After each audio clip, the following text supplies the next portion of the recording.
Thank you very much, John, and good afternoon, everybody. And I'd like to thank Neil as well for giving us this opportunity to present today. I say us because I'm speaking on behalf of Kim Kenward. She's our research manager. She's a molecular research scientist. So the work I want to show today really is Kim's baby. She's over in Holland right now at a molecular varietal ID workshop with the International Seed Testing Association. So for those of you who aren't familiar with 2020 Seed Labs, as John said, we're located in Nisku, just south of here. We also operate seed testing labs in Lethbridge and Winnipeg, as well as we have a contra-season laboratory in Chile. We provide seed quality services here in Canada and in Chile as well for seed that's being grown for Canada and exported into Canada. So primarily canola is what we work with, but also the cereal crops, the pulse crops as well. So we're providing physical purity and germination services. Well, we operate a crop inspection service as well in southern Alberta for hybrid canola. We've heard canola mentioned a few times here today. That really is the big crop. It's certainly the big cash crop across the prairies, and we're heavily involved with that as well. We are accredited by the Canadian Food Inspection Agency. We also are accredited by the International Seed Testing Agency. We're the only private laboratory, seed testing laboratory in Canada that is accredited by ISTA. And of course, we're ISO certified. So I want to talk a bit about our molecular diagnostic testing, and in particular two tests that we've developed over the years. One that's been developed for about 5 years now, and one that we're just releasing to our clients. So in our lab, we had traditional pathology approach for many years, but in 2004 we started looking at molecular techniques. Really started things off with Fusarium head blight, a devastating disease of cereal crops. If anybody is familiar with cereal farming in Manitoba or the Red River Valley, they're very familiar with Fusarium head blight.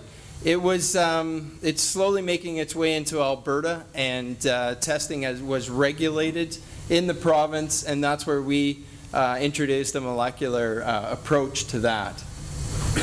Some of the advantages of the molecular approach: specific ID, less chance of misidentification, sample size and type. Typically we can use larger sample sizes. Sensitivity, definitely we can improve the sensitivity of detection, and that sometimes has I guess positives and negatives in terms of being able to pick that up. And time is really important for our clients, often logistics, transportation, processing of seed, just-in-time delivery. So the quicker we can get a result, the more important it is to our clients. So I want to talk about club root disease of canola. This is a very important pathogen on canola. It affects other crucifer crops as well, including some brassica weeds. The prominent symptom is this large club, which affects water uptake and nutrients as well. In a typical infested field, we see large brown areas, so early maturing canola, especially under drought conditions. Was first identified just north of the city in Sturgeon County. We have fairly high infestations around the city, and recently it's been found in Manitoba and Saskatchewan prior to that. So in April 2000 it was declared an agricultural pest in Alberta. A test was developed at the University of Alberta by Dr. Tiwari and Strelkov and their associates. That was published in 2007. We started working with them in 2006. We'll have to live with some of Kim's animations here. They developed a specific marker for this test, and they had made some modifications over the previous techniques in that it was a single PCR direct product, and some of the advantages of this product is that it reduces possible cross-contamination, and for us as a laboratory, it definitely sped things up, so that's important to us. They could pick up approximately 1,000 spores per gram of soil. So in the field, the symptoms are expressed with about 100,000 spores per gram. So certainly much more sensitive than just looking for the symptoms in the field. They validated this test, or the marker, with 27 different fungal species, 4 bacterial species, and 2 plants. And then we also did further validation in the lab. And you can see their list of species that they validated that against. So we could use this test on plant tissue as well as soil. Soil is where it's really difficult, or provided more challenges to us in the lab to test in soil. The university was testing on 0.1 gram of soil using a kit. Our concern was how to apply this to samples that are coming out of farmers' fields.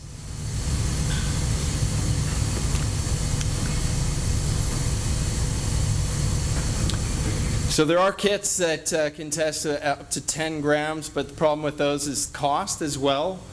So there are also PCR inhibitors in soil, which makes it difficult to extract from soil. Their humic acid is one of the big problems.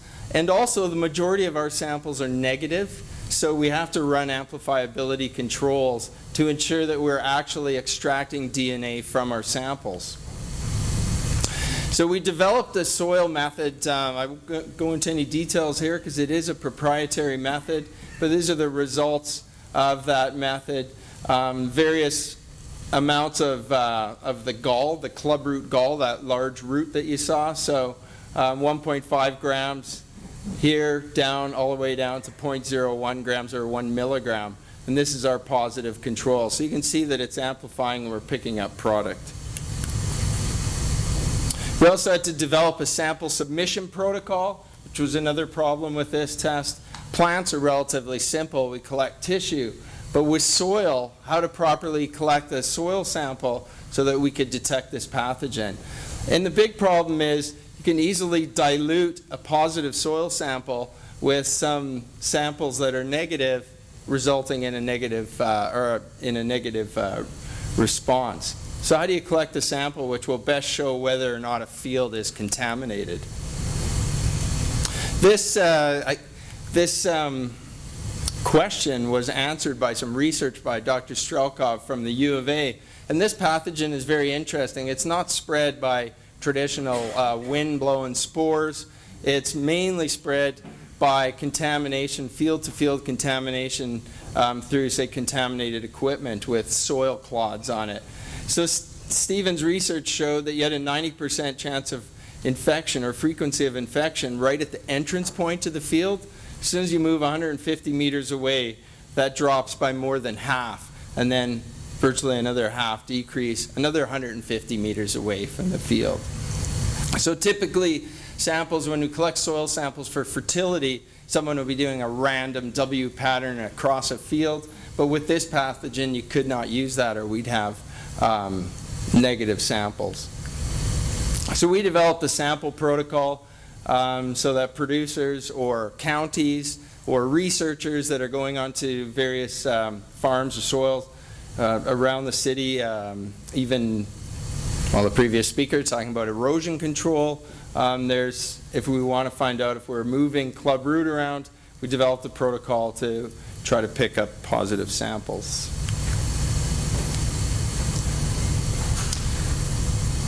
A second pathogen, one that we're recently working on and are just working on rolling out to our clients right now, is the Blackleg Disease of canola.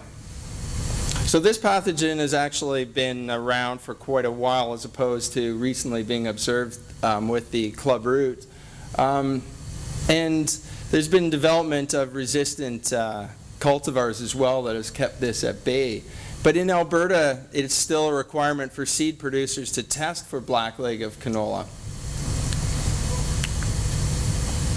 One of the issues with Blackleg or with developing this protocol is there's a conventional test already in place using 1,000 seeds, 1,000 canola seeds, and it takes about 7 to 10 days, which is definitely a concern if you're working with just-in-time logistics.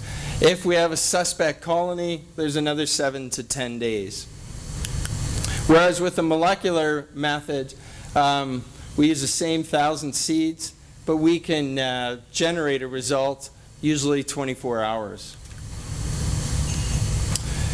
Conventional microbiology, the result is percent infected seeds. With the molecular method, result is number of genomes of the pathogen per seed.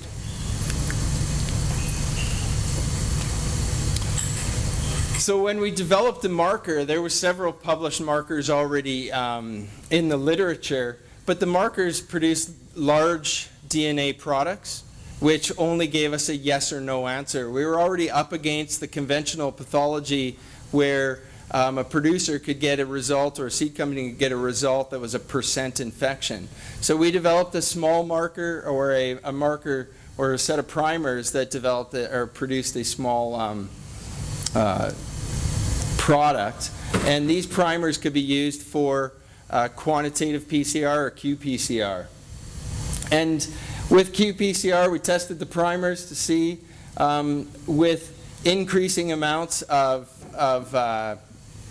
DNA, of the Blackleg DNA, the amplification would start at an earlier cycle period. We also tested against various pathotypes of the Blackleg, and we could detect all of the different pathotypes. And here, one of the avirulent strains that we don't want to detect, we can clearly see that we're not picking that one up.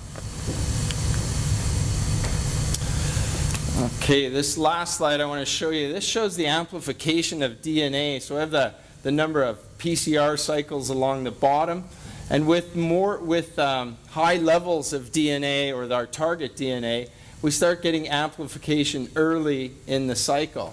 So this very first set of points here in the graph is the reference gene, and that's straight canola DNA. So we always have a reference gene in place so that we can see that our extractions worked properly.